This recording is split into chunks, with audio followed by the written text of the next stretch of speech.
2.5 years ago, it actually, a lot of people don't know the whole story. There's multiple parts of this story of Successful Thinkers.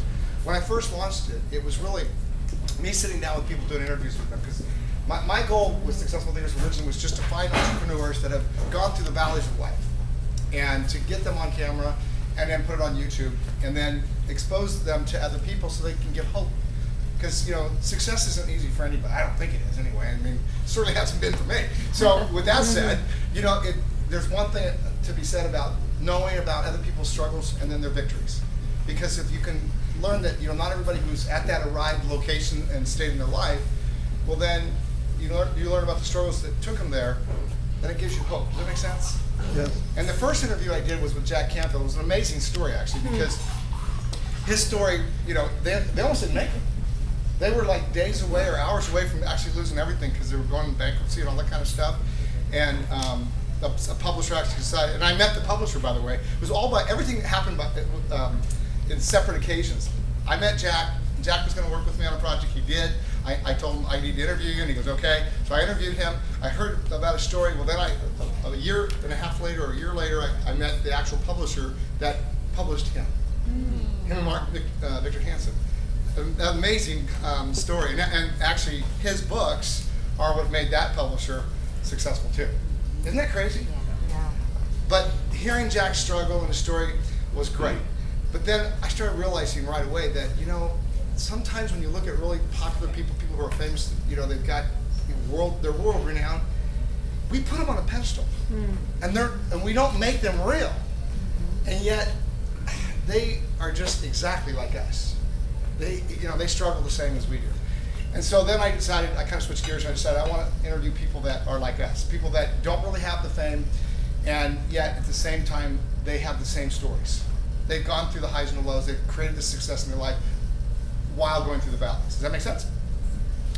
Well, when I started really rocking with this thing, I started picturing, okay, what is Successful Thinkers going to be? How am I going to get my audience, right?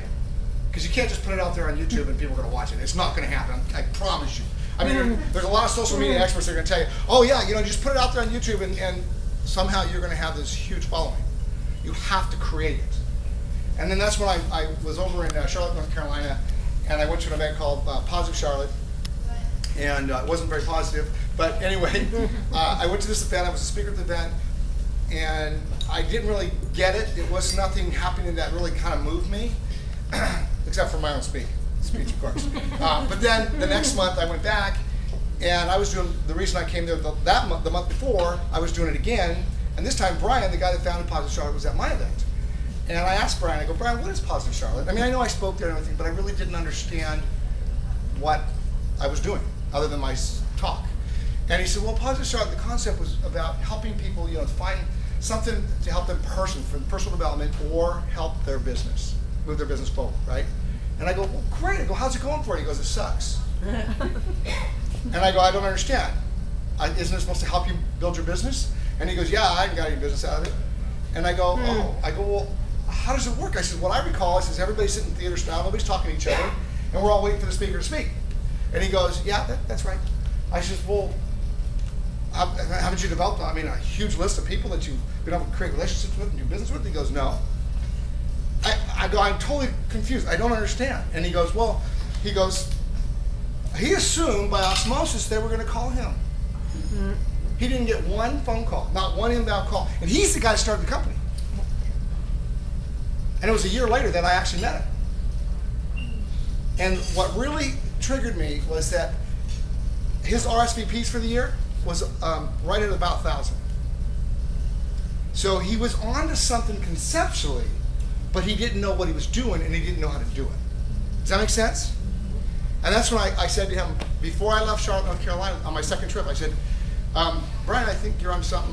I'll tell you what, I'm willing to take your program national, but you're going to have to make some changes. I said, people have to talk. and I don't think he liked the idea of having a partner, and he just said no to people, developing relationships and stuff like that. I thought that was weird, but I said, listen, I'm not going to beg you, but I couldn't stop thinking about it. And several months went by, and I kept thinking about it, and finally I decided I needed to pull the trigger with Successful Thinkers. And if you ever notice, Successful Thinkers actually takes you to a website called Successful Thinkers Meetup. And the reason was Successful Thinkers originally was for the interviews. And then Successful Thinkers Meetup was for the mixers. Well, then now Successful Thinkers has emerged into something even bigger and grander than what I thought it was going to be. And it's now going to be called Successful Thinkers Network. Because we're going to have networks, not just of mixers, but around the world. And each country will be Successful Thinkers that country. So Successful Thinkers Japan, Successful Thinkers Austria, you know what I mean? Yeah. So it's going to be a network of nations that will be following suit with what we're doing. Now that leads me to why I'm actually talking right now. For the last 28 years, I've been in what I call the people industry. And my first gig was with a company that was all about personal development. And we live by an 8-step process. And that 8-step process really made me who I am today. And I'm going to go through those steps. I actually call it 9 steps with Successful Thinkers because with the Successful Thinkers, there's one extra step. And I'll get to that. I'll tell you which one it is when I get there. But I know for a fact a lot of millionaires were made from that process. And I know that if you really want success in your personal life and your business life, we have to hold true to certain things that we have to do on a daily, weekly, monthly basis. Does that make sense? And so I'm actually going to finally launch something I was planning on launching 2 years ago. And you're part of that launch today. The first step, of course, and everybody knows this, some people live by it, not a problem. Some people just kind of think about it. And that's knowing what your why is. You know, the dream is the most essential reason for us breathing, in my opinion.